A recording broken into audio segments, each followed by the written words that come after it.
Would you like to be the President of the United States? I really don't believe I would run it, but I would like to see somebody as the President who could do the job, and there are very capable people in this country. Why wouldn't you dedicate yourself to public service? Because I think it's a very mean life. I would love and I would dedicate my life to this country, but I see it as being a mean life, and I also see it as somebody with strong views and somebody with the kind of views that are maybe a little bit unpopular, which may be right, but may be unpopular, wouldn't necessarily have a chance of getting elected against somebody with no great brain but a big smile.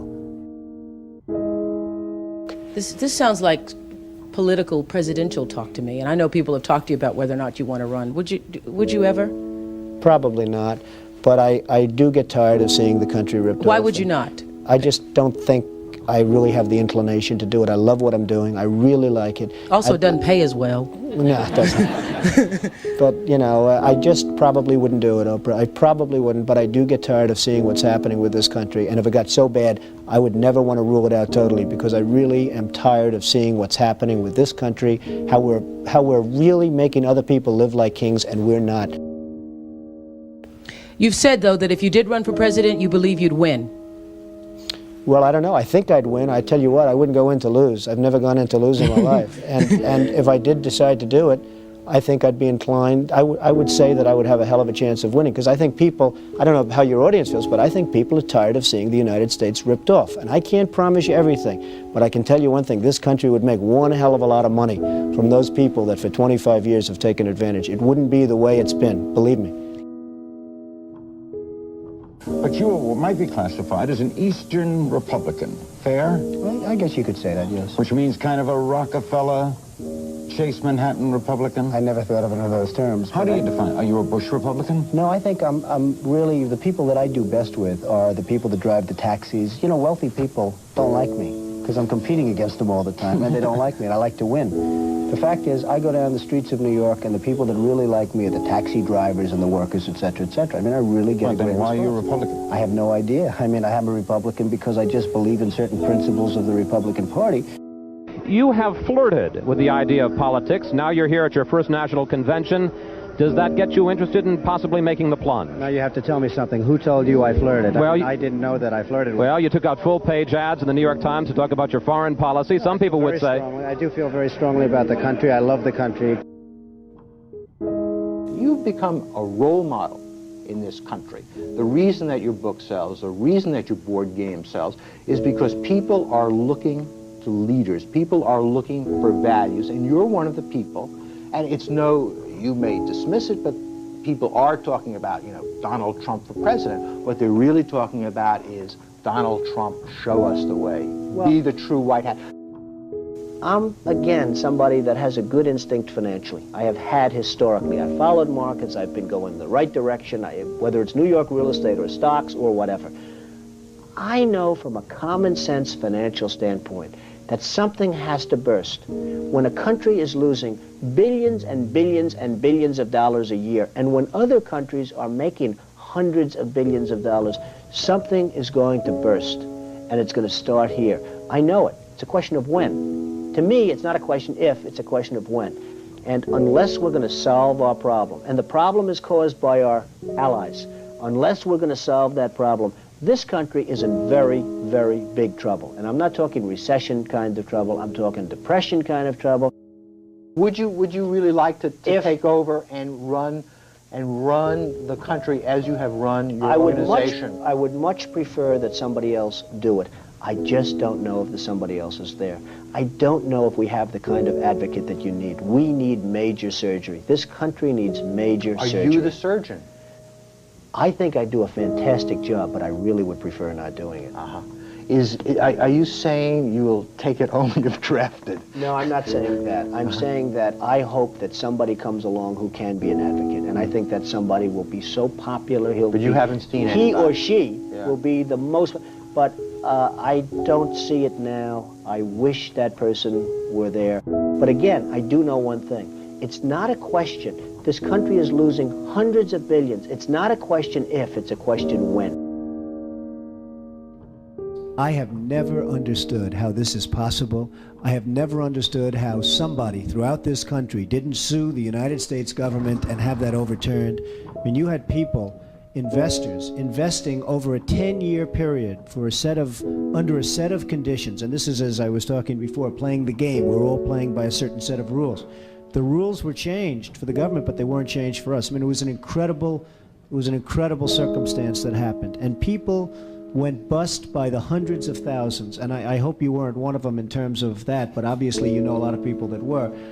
They changed the rules on taxes, and you have some incredible situations where people guaranteed personally a stream of payments to be paid over a 10-year period based on a stream of tax benefits for perhaps a very good job, like a low-income housing development. Nothing wrong with that, a very positive thing. And after 2 years, they got wiped out with the taxes, and yet they still owed all of this money.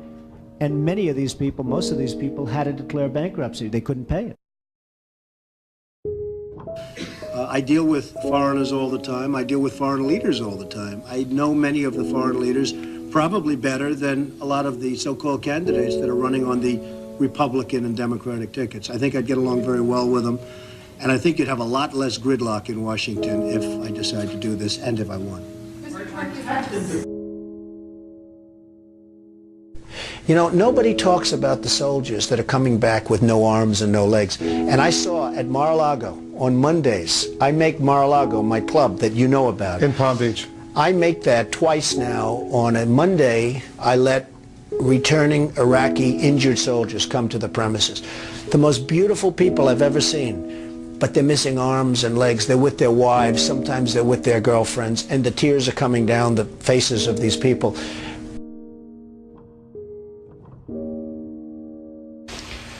Well, I just hate what's happened to this country. We've gone to a country that's no longer respected. We're in a war that we should have never, and by the way, I'm worse than any hawk there is in terms of military and in terms of defending ourselves. But Saddam Hussein didn't knock down the World Trade Center. He had nothing to do with it. And there were no weapons of mass destruction. The other day, the head of 3M said that President Obama is anti-business. Do you get the same feeling that he does? Well, I don't know that it's anti-business or he just really doesn't know exactly what to do. And I'm afraid it probably is the second thing. I don't see him necessarily as anti-business. I think that he is not sophisticated in the ways of business. He hasn't dealt with the people that you've dealt with and that I've dealt with. I deal with China, as an example, a lot. It is never easy. And I've made some very big deals with the Chinese. I've come out on top. I've come out in great shape. I sell apartments to Chinese people. I get along great with them. It's not like, you know, anti-China. I just think it's ridiculous that we allow them to do what they're doing to this country with the manipulation of the currency that you write about and understand, and all of the other things that they do. And frankly, if I were them and if I could get away with it, I take my hat off to them, frankly. They do get away with it. And I hire companies all the time, and it's so hard for our companies to compete against Chinese companies. I mean, these companies have such an advantage, whether it's glass for a curtain wall or whether it's, and you use the term because you know what's happened, sheetrock. I mean, they used to give us sheetrock, just give it. And everybody that was unfortunate enough to use Chinese sheetrock had problems. I mean, problems like where people were dying from it. The good news, Steve, our product is much better, but with the manipulation of their currency, it's very, very, very hard for our companies to compete. But I'll certainly do whatever is necessary and however I can help, whether they want me to make speeches, whether they want me to contribute, raise money, I'll do whatever I have to do. We need somebody great as a president.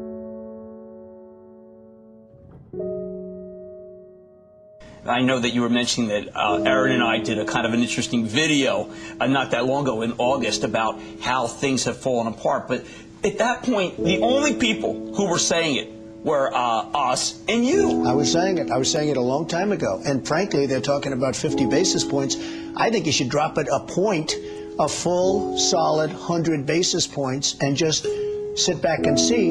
And I was actually looking at somebody, a gentleman from Goldman Sachs was saying 175. So that's going to be interesting. But I think that's ultimately going to be happy. And it would be nice if Ben could get now ahead of the curve instead of always being behind the curve. He's behind the curve. Say what you want about Alan Greenspan. He was always slightly ahead of the curve.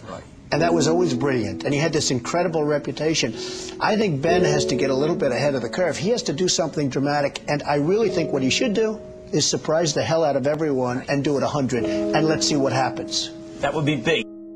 Any politician, do you think, has the pulse? Anyone running for president has the pulse of what you know about the economy? Well, the biggest problem is something I never hear about. I told you about it once. Every time they lower interest rates, the cartel, because I call it a cartel, the illegal monopoly, raises oil prices, okay? So the monopoly, because that's all it is, it's a total illegal monopoly. If businesses ever formed OPEC, everybody would be put in jail. Here they are, and every time a country hits oil, they're invited in to the cartel, okay? It's a disgrace. So what happens is every time interest rates go down, oil prices go up, and it's the same number. I mean, practically the same money. So they lower it, they raise it, they lower it, they raise it. Now you have oil that's close to 100, going to be over 100, and nobody in this country calls and says, get that damn oil price down. You get it down.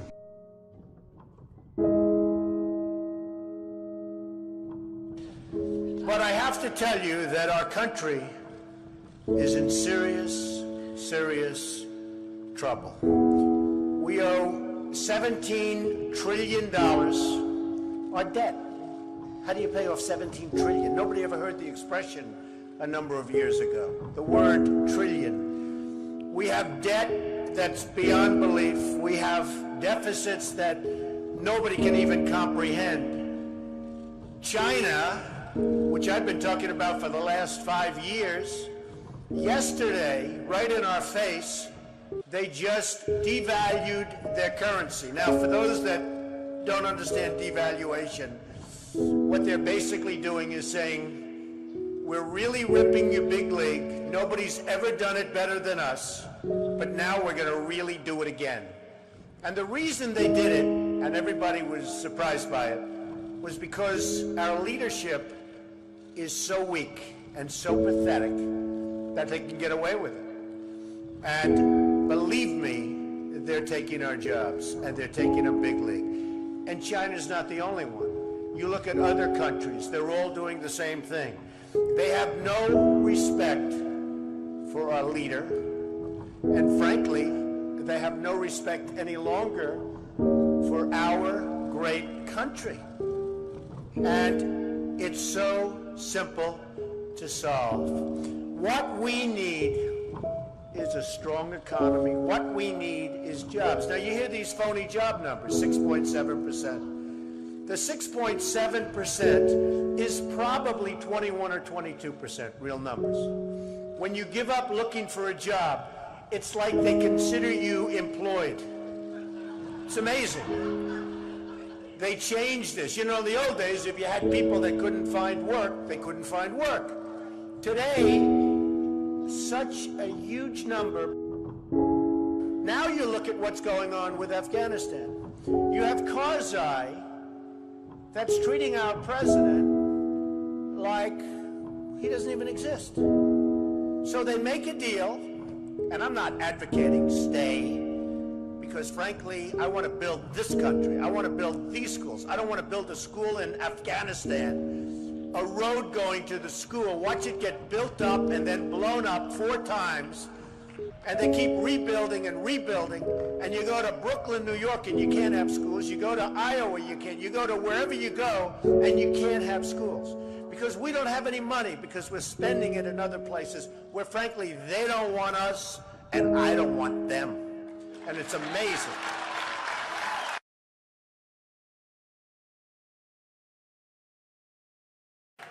Our country is in serious trouble. We don't have victories anymore. We used to have victories, but we don't have them. When was the last time anybody saw us beating, let's say, China in a trade deal? They kill us. I beat China all the time. All the time. When did we beat Japan at anything? They send their cars over by the millions. And what do? When was the last time you saw a Chevrolet in Tokyo? It doesn't exist, folks. They beat us all the time. When do we beat Mexico at the border? They're laughing at us, at our stupidity. And now they're beating us economically. They are not our friend, believe me. But they're killing us economically. The U.S. has become a dumping ground for everybody else's problems. Thank you. It's true. Islamic terrorism is eating up large portions of the Middle East. They become rich. I'm in competition with them. They just built a hotel in Syria. Can you believe this? They built a hotel. When I have to build a hotel, I pay interest. They don't have to pay interest because they took the oil that when we left Iraq, I said we should have taken. So now ISIS has the oil. And what they don't have, Iran has. And in and I will tell you this, and I said it very strongly, years ago, I said, and I love the military, and I want to have the strongest military that we've ever had, and we need it more now than ever, but I said, don't hit Iraq, because you're going to totally destabilize the Middle East. Iran is going to take over the Middle East.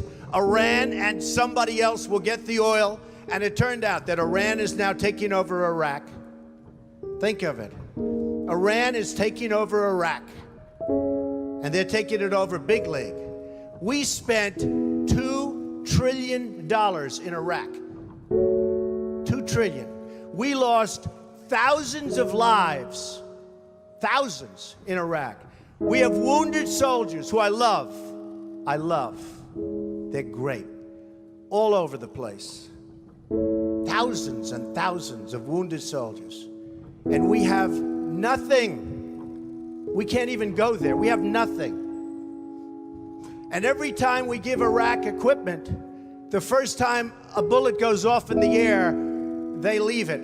Last week I read 2,300 Humvees. These are big vehicles were left behind for the enemy. 2,000, you would say maybe 2, maybe 4. 2,300 sophisticated vehicles they ran, and the enemy took them. You're right.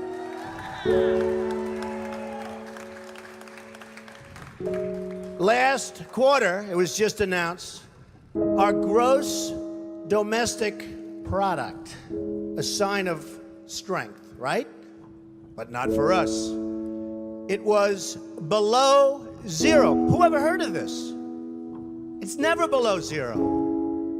Our labor participation rate was the worst since 1978. But think of it, GDP below zero. Horrible labor participation rate. And our real unemployment is anywhere from 18 to 20%. Don't believe the 5.6. Don't believe it. That's right, a lot of people up there can't get jobs. They can't get jobs because there are no jobs. Because China has our jobs and Mexico has our jobs. They all have our jobs. But the real number is anywhere from 18 to 19 and maybe even 21%. And nobody talks about it because it's a statistic that's full of nonsense.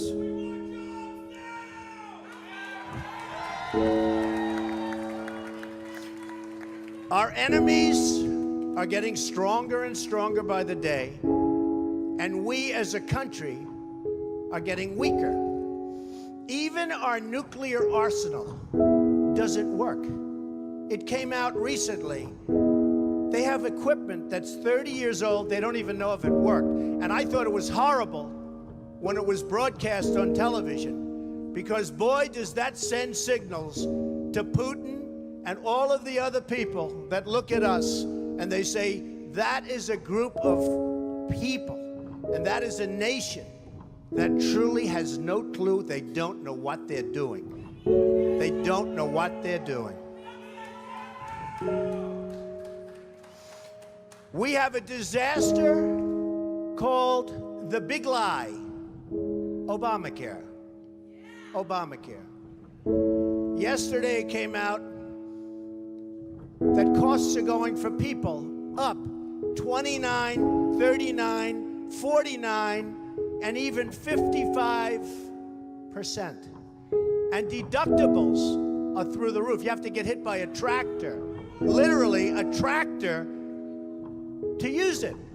Because the deductibles are so high, it's virtually useless. It is a disaster.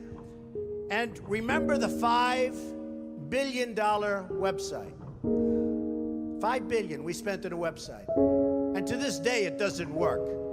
A $5 billion website. I have so many websites. I have them all over the place. I hire people. They do a website. It costs me $3. $5 billion website. I have so many websites. I have them all over the place. I hire people. They do a website. It costs me $3. $5 billion website.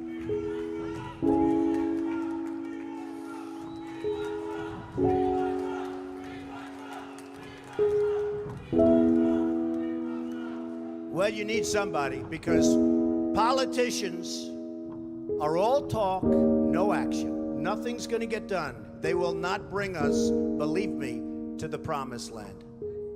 They will not.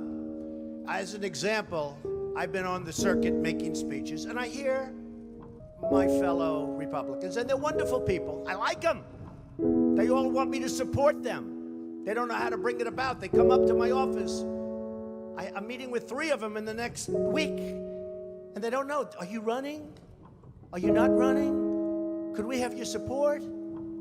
What do we do? How do we do it? I like them. And I hear their speeches. And they don't talk jobs, and they don't talk China. When was the last time you heard China's killing us? They're devaluing their currency to a level that you wouldn't believe. It makes it impossible for our companies to compete. Impossible. They're killing us. But you don't hear that from anybody else. You don't hear it from anybody else. And I watch the speeches. Thank you. I watch the speeches of these people, and they say, the sun will rise, the moon will set, all sorts of wonderful things will happen. And people are saying, what's going on? I just want a job. Just get me a job. I don't need the rhetoric. I want a job. And that's what's happening. And it's going to get worse, because remember, Obamacare really kicks in 2016. Really big league. It is going to be amazingly destructive. Doctors are quitting. I have a friend who's a doctor, and he said to me the other day, Donald, I never saw anything like it. I have more accountants than I have nurses. It's a disaster. My patients are beside themselves. They had a plan that was good. They have no plan now. We have to repeal Obamacare, and it can be replaced. And it can be replaced with something much better for everybody. Let it be for everybody, but much better and much less expensive for people and for the government. And we can do it. So, I've watched the politicians. I've dealt with them all my life. If you can't make a good deal with a politician, then there's something wrong with you. You're certainly not very good. And that's what we have representing us. They will never make America great again. They don't even have a chance. They're controlled fully. They're controlled fully by the lobbyists, by the donors, and by the special interests, fully. They control them. Hey, I have lobbyists, I have to tell you. I have lobbyists that can produce anything for me. They're great. But you know what? It won't happen. It won't happen because we have to stop doing things for some people, but for this country, it's destroying our country. We have to stop, and it has to stop now. Now, our country needs a truly great leader. And we need a truly great leader now. We need a leader that wrote The Art of the Deal. We need a leader that can bring back our jobs, can bring back our manufacturing, can bring back our military, can take care of our vets. Our vets have been abandoned. And we also need a cheerleader. You know, when President Obama was elected, I said, well, the one thing I think he'll do well, I think he'll be a great cheerleader for the country. I think he'd be a great spirit. He was vibrant, he was young. I really thought that he would be a great cheerleader. He's not a leader, that's true. You're right about that. But he wasn't a cheerleader. He's actually a negative force. He's been a negative force. He wasn't a cheerleader. He was the opposite. We need somebody that can take the brand of the United States and make it great again. It's not great again. We need somebody. We need somebody that literally will take this country and make it great again. We can do that. And I will tell you, I love my life. I have a wonderful family. They're saying, Dad, you're going to do something that's going to be so tough. You know, all of my life I've heard that a truly successful person, a really, really successful person, and even modestly successful, cannot run for public office. Just can't happen. And yet that's the kind of mindset that you need to make this country great again. So, ladies and gentlemen, I am officially running for President of the United States, and we are going to make our country great again.